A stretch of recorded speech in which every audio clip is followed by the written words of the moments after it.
Welcome to the GoalZero Toolbox Talk series. Today's Toolbox Talk: Demolition. Demolition work poses unique safety risks that need to be considered to protect workers. Falls, collapsed structures, and debris can cause dangerous incidents. The risk of incidents from demolition is most common when deconstructing old buildings and bridges. Teaching workers the dangers of demolition work helps workers take the proper precautions to prevent workers from being injured or accidental damage to materials and equipment. Demolition is the dismantling, razing, destroying, or wrecking of any building or structure or any part thereof. Demolition work involves many of the hazards associated with construction. However, demolition involves additional hazards due to unknown factors, which makes demolition work particularly dangerous. These may include changes from the structure's design introduced during construction, approved or unapproved modifications that alter the original design, materials that are hidden within structural members, such as lead, asbestos, silica, and other chemicals or heavy metals require special material handling.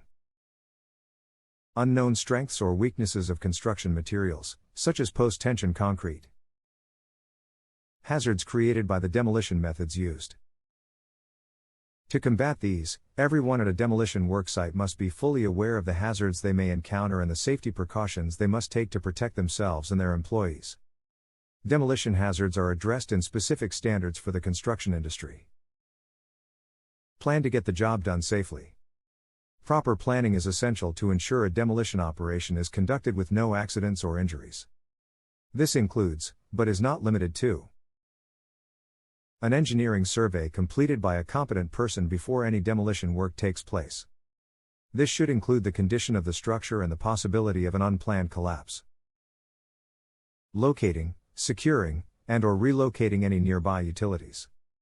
For help, call or click before you dig. Fire prevention and evacuation plan. First aid and emergency medical services. An assessment of health hazards completed before any demolition work takes place. Provide the right protection and equipment. The employer must determine what personal protective equipment, PPE, will be required.